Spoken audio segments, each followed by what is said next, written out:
శ్రీ సత్యసాయి జిల్లా ఊర్లో శివాలయం దగ్గర ఎక్స్ ఎమ్మెల్యే కందికుంట వెంకట ప్రసాద్ గారు ఆటో స్టాండ్ ప్రారంభించారు. అలాగే కేక్ కట్ చేసి అక్కడున్న పిల్లలకందరికీ పంచిపెట్టారు.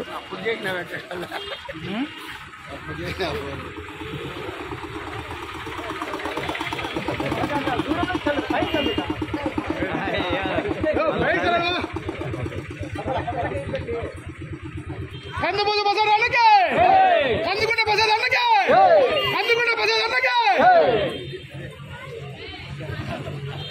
జై తెలుగుదేశం జై తెలుగుదేశం జై తెలుగుదేశం జై తెలుగుదేశం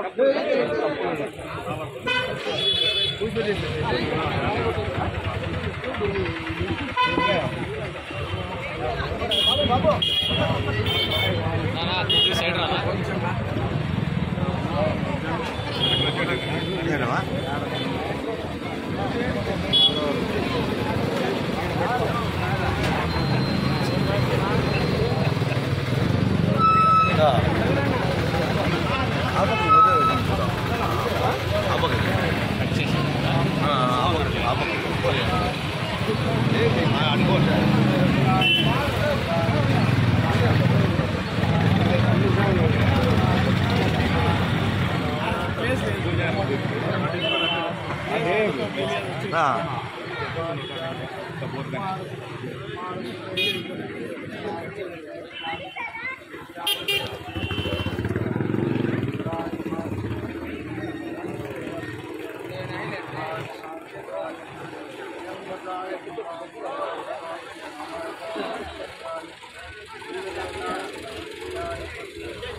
महालक्ष्मी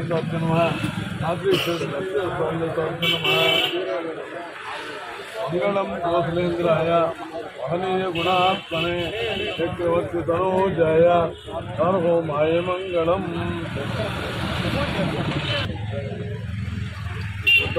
पुरुषस्य महालक्ष्मी सोमदेवताभ्यो नमः नारिकेल फलवेन्द्रोऽप्यामि विराजनं दर्शयामि नमस्कारं समर्पयामि अनेन प्रातःकाल दोषोपचार पूजा विधानेन भगवान् सर्वात्मने महालक्ष्मी देवता सुप्रीता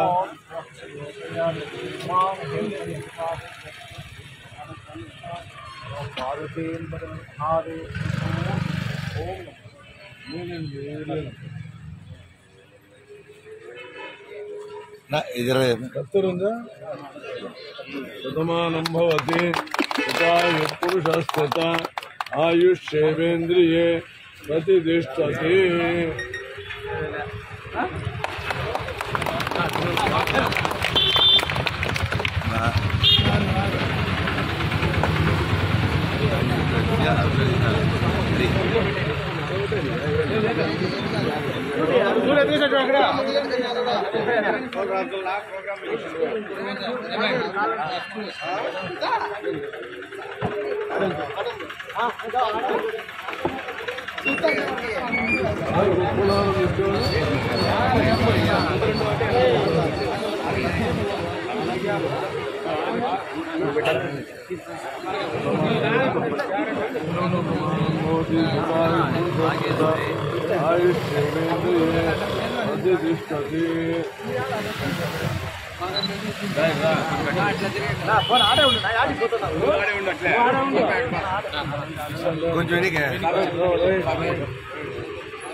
ఆనంద్ మామ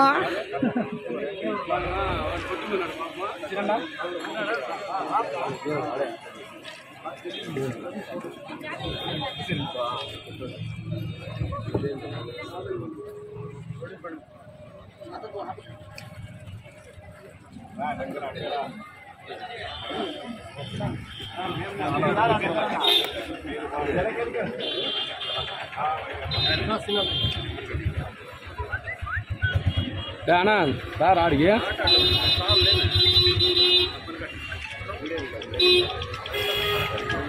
ఆనంద ఆట వాళ్ళందరికీ అందరికీ మీరే తినేదా పోనీ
తెలుగుదేశం పార్టీ జాతీయ ప్రధాన కార్యదర్శి నారా లోకేష్ గారు ఆయన చేపట్టినటువంటి పాదయాత్ర యువగలం పాదయాత్ర సందర్భంగా కదిరి నియోజకవర్గానికి వచ్చినప్పుడు ఈ నియోజకవర్గంలో 600 కిలోమీటర్ల కిలోమీటర్ మైల్ స్టోన్ పెట్టినప్పుడు ఈ నియోజకవర్గానికి మన ప్రభుత్వం ఏర్పాటు జరిగిన తర్వాత ఏం చేయాలని అడిగితే టెంపుల్ టూరిజం కావాలని చెప్పారు. మంచికో చెడ్డకో ఇంకా ప్రభుత్వం ఏర్పాటుకు శుభసూచకంగానే టూరిజంలో పార్టీగా ఇక్కడ నరసింహస్వామి గుడి ఉంటుంది, అక్కడ శివాలయం ఉంటుంది, ఇక్కడ అయ్యప్ప స్వామి గుడి ఉంటుంది. ఇక్కడ విశేషంగా భక్తాదులు వస్తూ ఉంటారు దూర ప్రాంతాల నుంచి. వారికి అవసరాలకు అనుగుణంగా ఇక్కడ ఒక ఆటో స్టాండ్ ఏర్పాటు చేస్తున్నారు. భవిష్యత్తు ఈ ఆటో స్టాండ్స్ అనేది కానీ ఇవన్నీ కూడా తెలుగుదేశం ప్రభుత్వం ఏర్పడిన తర్వాత వీళ్ళందరికీ చెప్తున్నాను, వీళ్ళు ఊహించని పరిణామాలు నియోజకవర్గంలో ఉంటాయి. విశేషంగా భక్తాదులు వచ్చి ఇక్కడ స్టే చేసి ఎక్కడైతే తీర్థయాత్రకు పోతారో అదే స్థాయిలో కదిరిలో కూడా భక్తాదులు వచ్చేసి వెళ్ళిపోకుండా ఈ రోజున పార్కింగ్కి ఇబ్బంది పడుతున్నాం. అదే రకంగా వాళ్ళు వాహనం సంచరించడానికి ఇబ్బంది పడుతున్నాం. ఇవన్నీ కూడా పూర్తి స్థాయిలో దూరం చేసే విధంగానే టెంపుల్ టూరిజం సర్క్యూట్ కావాలా కదిరికి అని చెప్పేసి కోరడం జరిగింది. టెంపుల్ టూరిజం సర్క్యూట్ అనేది ఖచ్చితంగా తెలుగుదేశం ప్రభుత్వం ఏర్పడిన వెంటనే ఖచ్చితంగా అమలులోకి వస్తుంది. తద్వారా ఈ ప్రాంతంలో బయట నుంచి వచ్చేటువంటి భక్తాదులు విశేషంగా ఉంటారు, అశేష జనవాహిని కూడా వస్తారు. ఆ రకమైనటువంటి ఆలోచనతోనే మేము టెంపుల్ టూరిజం సర్క్యూట్ కావాలనుకున్నాం. ఈ ప్రాంత సర్వతోముఖాభివృద్ధికి టూరిజం అయితేనే ఉపయోగపడుతుంది. ఎందుకంటే ఎట్లాగూ అగ్రికల్చర్ బేస్డ్గా జరిగేటువంటి ప్రాంతం ఇది. అది తప్ప ఇంకేం ఉన్నటువంటి పరిస్థితి లేదు. పరిశ్రమలు రావాలంటే కూడా అగ్రో బేస్డ్ ఇండస్ట్రీస్ తప్పితే వేరేది వచ్చేది లేదు. ఈజీగా లైవ్లీహుడ్ కావాలంటే ఖచ్చితంగా మనకు ఉన్నటువంటి నరసింహస్వామిని కావచ్చు, వేమన సమాధిని కావచ్చు, అదేవిధంగా తిమ్మం మరిమాను కావచ్చు, వీటన్నిటిని దృష్టిలో పెట్టుకొని టెంపుల్ టూరిజం సర్క్యూట్ డెవలప్ చేసుకోవాలని ఆలోచనకు వచ్చిందాం. ఖచ్చితంగా ఈ రోజున ఎవరైతే వీళ్ళు ఆటో స్టాండ్ పెట్టుకుంటున్నారు, చూసేవాడికి తమాషా కనపడచ్చు. ఆటో స్టాండ్కి ఏందబ్బా ఇంత పెద్ద యుగల పాదయాత్ర చెప్తున్నారు, కానీ ఇది ఒక మొదట అంకురార్పణ జరుగుతుంది ఆలోచనకి. ఇది అప్పుడప్పుడు మమ్మల్ని కూడా గుర్తు చేసేటువంటి బాధ్యత ఇది. భక్తాదులు ఇక్కడికి వస్తూ ఉంటారు, వాళ్ళ సౌకర్యార్థం ఆటో స్టాండ్లు ఏర్పాటు చేస్తారు. ఇవన్నీ కూడా వెల్ ఆర్గనైజ్ సెక్టర్లోకి తీసుకుపోతాము. ఈ రోజున అన్ఆర్గనైజ్ సెక్టర్లో ఉన్నాయి, ఖచ్చితంగా ఆర్గనైజ్ సెక్టర్లోకి తీసుకుపోతామని చెప్పేసి వాళ్ళందరూ కూడా తెలియజెప్తాను. ఏదైనా చిన్న చిన్న సమస్యలు భక్తాదులు కూడా బాగా చూసుకోమంటున్న వాళ్ళని, మన ఊరికి వచ్చేవాళ్ళు మన అతిథులు, వాళ్ళని గౌరవంగా చూసుకోండి, నిజాయితీగా నిక్కచ్చిగా ఉండండి. వాళ్ళతో ఏదైనా పోగొట్టుకునే వాళ్ళకి తిరిగి అప్పచెప్పండి. మీరు ఛార్జెస్ కూడా రీజనబుల్గా ఉండేటట్టు పెట్టండి. ఎందుకంటే స్వామి కోసం వచ్చే భక్తాదులే మీకు ఎక్కువ ప్రయాణించేటువంటి ప్రయాణికులుగా ఉంటారు. ఇవన్నీ దృష్టిలో పెట్టుకొని వాళ్ళు తగు జాగ్రత్తలతో వాళ్ళని బాగా కదిరిగిపోతే మంచి జరుగుతుంది. ఆటో వాళ్ళ దగ్గర నుంచి అందరూ కూడా బాగా చూసుకుంటారు. మంచి ఊరనే పేరు తెచ్చుకోమని వాళ్ళని కూడా కోరుతా ఉన్నాను. ఏదైనా అవాంఛనీయ సంఘటన జరిగే పరిస్థితుల్లో కూడా వెంటనే పోలీస్ స్టేషన్ కూడా తెలియజెప్పమంటాను. అంతేకాదు ఈ ప్రాంతం తెలుగుదేశం పార్టీ పెట్టనుకోండి, వీళ్ళందరూ మా బిడ్డలే, తెలుగుదేశం పార్టీ బిడ్డలే.